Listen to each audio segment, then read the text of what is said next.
un être stérile, c'est de lui donner les caractéristiques de la mort. C'est de montrer même que, à la base, oui, c'est de lui montrer qu'à la base, même dans la mort, dans la vie, il y a les limites. Dans la vie, il y a la mort. Dans la vie, il y a la stérilité.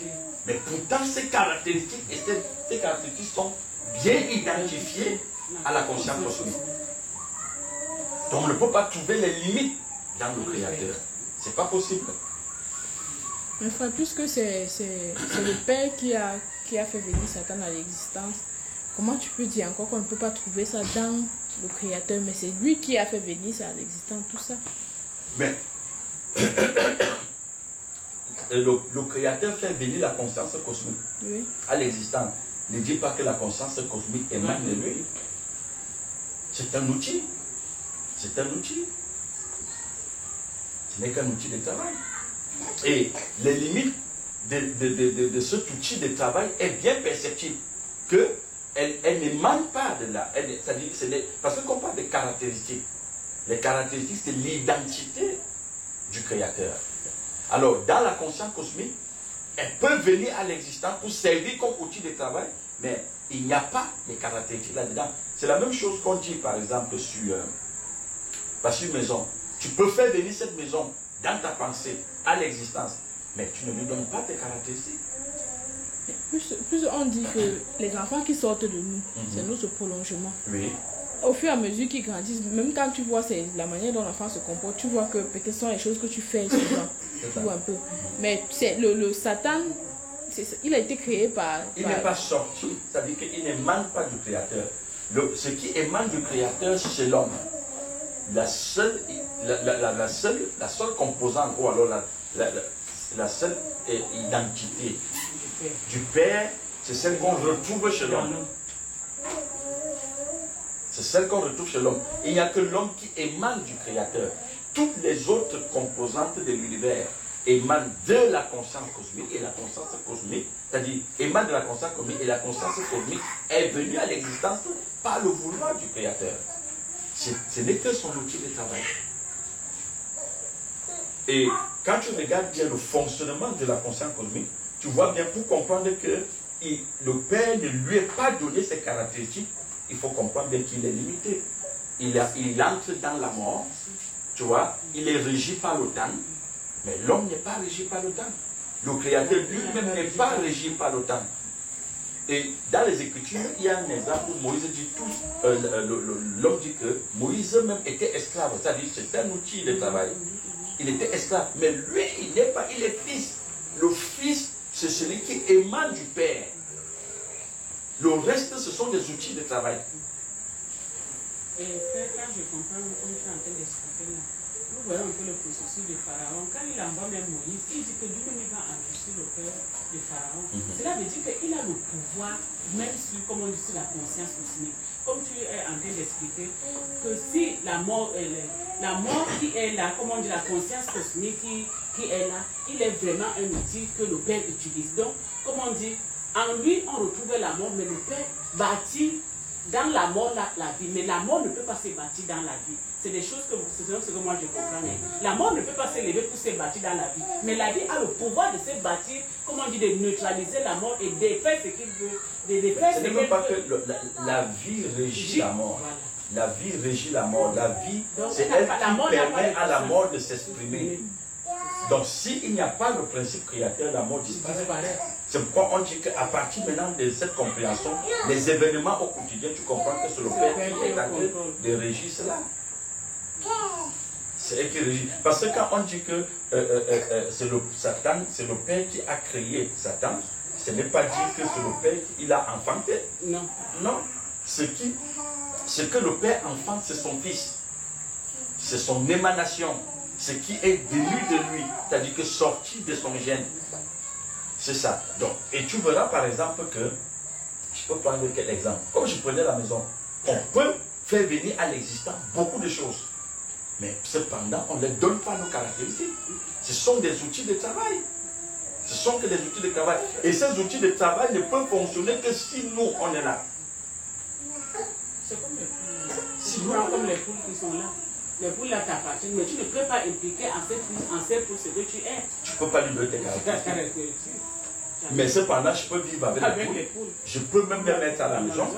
Mais je ne peux pas les donner ce que je suis. Ouais. Dans la compréhension, le mot adoption, disons, c'est une question. Parce que quand il parle qu'on a été adopté, il veut dire que, j'ai bien compris dans le développement, il veut dire que, le Messie ou Jésus, il a anticipé, c'est-à-dire qu'il a pris ce mal. Donc pour que le Père nous adopte, c'est parce que le Messie a porté le mal. C'est là il dit que, c'est ça que tu vois qu'il dit que nous sommes les fils d'adoption. La fils d'adoption, comment? Parce que le Messie a porté ce qui était faute, ce qui nous condamnait, ou ce qui nous écartait du Père. Alors quand le Fils est venu, il a porté cela. Alors c'est pour ça que nous sommes fils d'adoption. Parce qu'il a porté le mal. Mais dans ton développement, qui est depuis que, en réalité, le Père, il est la force. Alors il est le tout-puissant.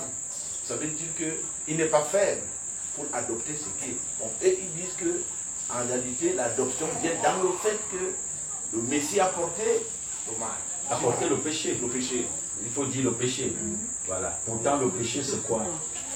Parce que c'est ça, le péché, c'est quoi? C'est quoi le péché?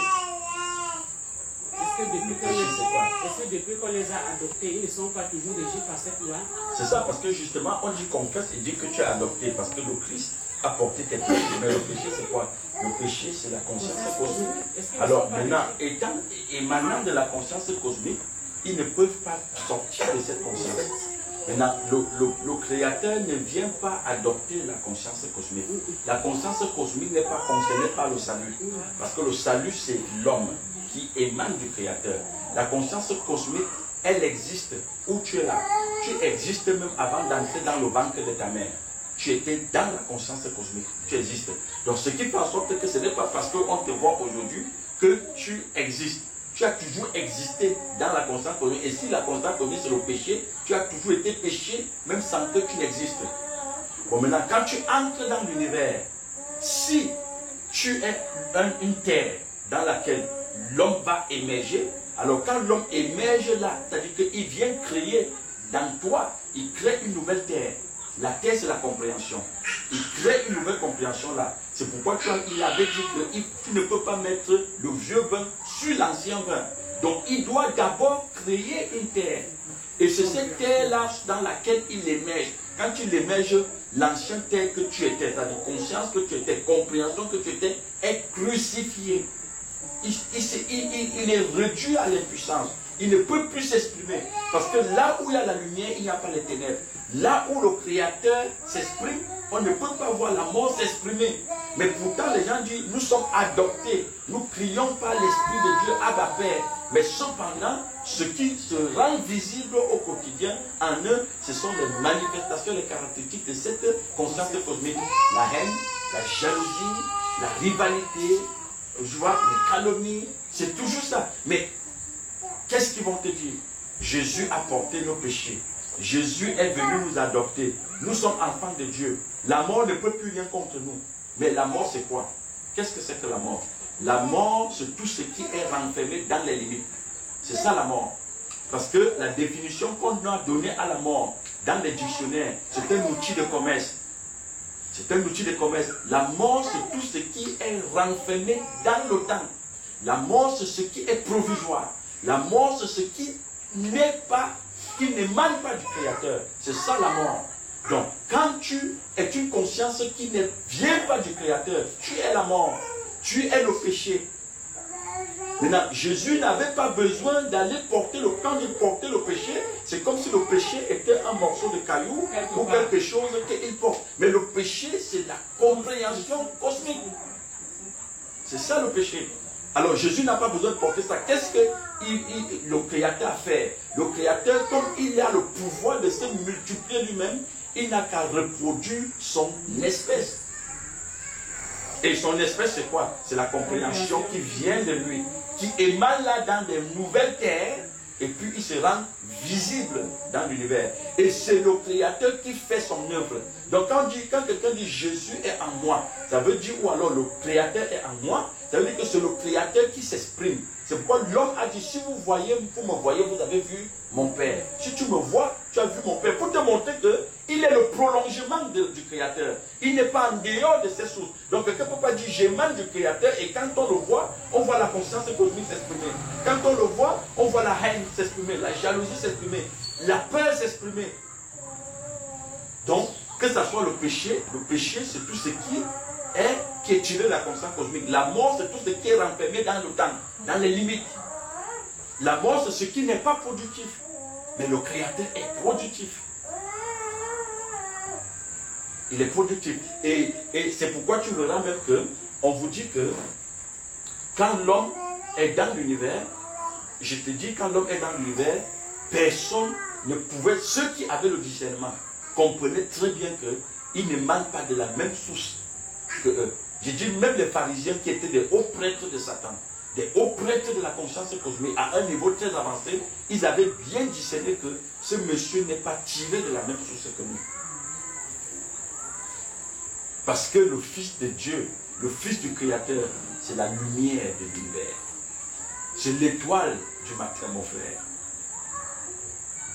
C'est la raison pour laquelle ils sont arrivés à poser que dis-nous de quelle énergie dois-tu faire ces choses. Voilà, dis-nous de quel pouvoir, hein, ou d'où est-ce que tu tires ton pouvoir. C'est à ce niveau-là. Je dis bien, je répète, le Créateur n'a pas besoin d'adopter la mort. Il ne peut pas adopter la mort. Il n'a pas besoin d'adopter la mort. Ce dont le Créateur n'est pas un Créateur qui ne peut pas se multiplier. Il peut se multiplier. Il a le pouvoir de se multiplier. Je dis même la conscience cosmique se multiplie tous les jours. Tous les jours. Si elle s'est éclatée, parce que la conscience cosmique ne s'est pas multipliée seulement sous la forme des visages humains. Elle se multiplie sur tous les visages. Les structures humaines, c'est la conscience cosmique. Les voitures, c'est la conscience cosmique. La nourriture, c'est la conscience cosmique. L'eau qu'on boit, c'est la conscience cosmique. Les animaux qu'on voit, c'est la conscience. Les arbres, c'est la conscience cosmique. Donc elle a le pouvoir de se multiplier sur toutes les formes. Et je me dis que ce qui brille même encore, c'est parce qu'on pense que, comme on voit, comme on dit des corps comme ça, c'est là où on dit qu'il est venu vraiment adopter. Donc tous nous sommes régis peut-être, comme on dit toujours, à la vision comme, physique, comme on dit, on voit des corps qu'il est venu sauver. Mais écoutons, ce n'est pas des corps que le Père est venu vraiment sauver, c'est la compréhension qui émane, qui descend véritablement, qui vient vraiment habiter, comme on dit, ces corps astrales. Oui, c'est la raison pour laquelle quand on parle de... Quand on dit que quelqu'un est mort, la mort c'est l'absence de conscience. C'est ça la mort. Ce n'est pas le cercueil. La mort c'est l'absence de conscience. Tu prends un exemple. Où tu es là, si la conscience que tu es là part, c'est-à-dire s'évapore, tu es plus lourd qu'actuellement là. Je ne peux pas te porter seul. Si la conscience part. Donc la mort c'est la lourdeur. La mort c'est l'absence de conscience. Alors, absence de conscience, quand on n'existe pas dans la conscience créatrice, on est mort. Alors le Créateur qui est la vie n'a pas besoin d'aller adopter des gens qui ne sont pas conscients. D'aller adopter des sujets renfermés dans les limites.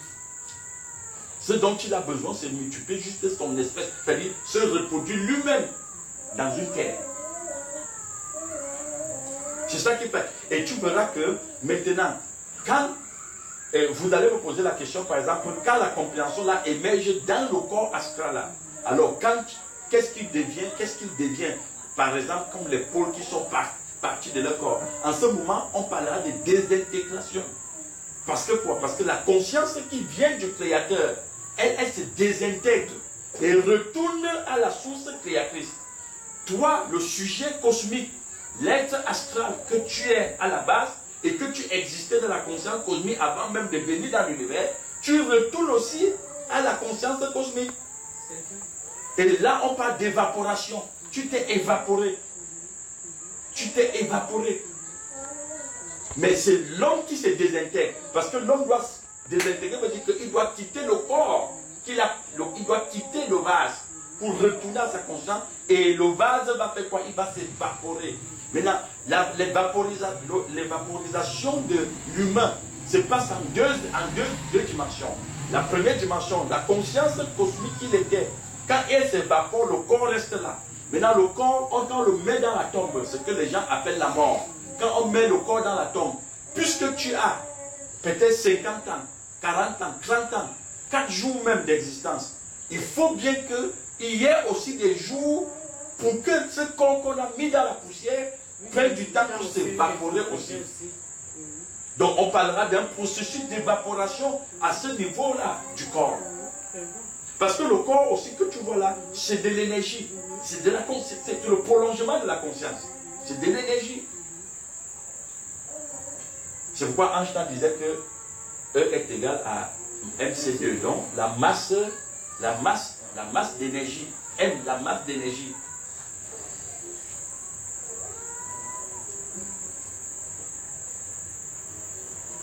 Donc c'est comme ça. Vous n'allez pas attendre qu'un sujet qui a 50 ans, que son corps disparaisse en 2 jours. Mais non. Ça va prendre aussi la manière dont elle s'est conçue pendant des années. Parce que quand on voit un corps qui a 50 ans, 60 ans, 30 ans, ça veut dire que c'est 30 ans de construction de conscience. Donc, en 30 ans aussi, il faut lui donner du temps pour s'évaporer. C'est à ce niveau que les gens ne comprennent pas que toute énergie et tout retourne à la source. On entre dans le cycle de recyclage. Mais l'homme, quand il pénètre le vase là, il va se désintégrer. Tôt ou tard. C'est pourquoi Paul disait que ce n'est pas moi qui vis, c'est le Christ qui vit. Donc le Christ se désintègre de Paul et il retourne à la source. Ça rentre dans le verset que Joshua avait dit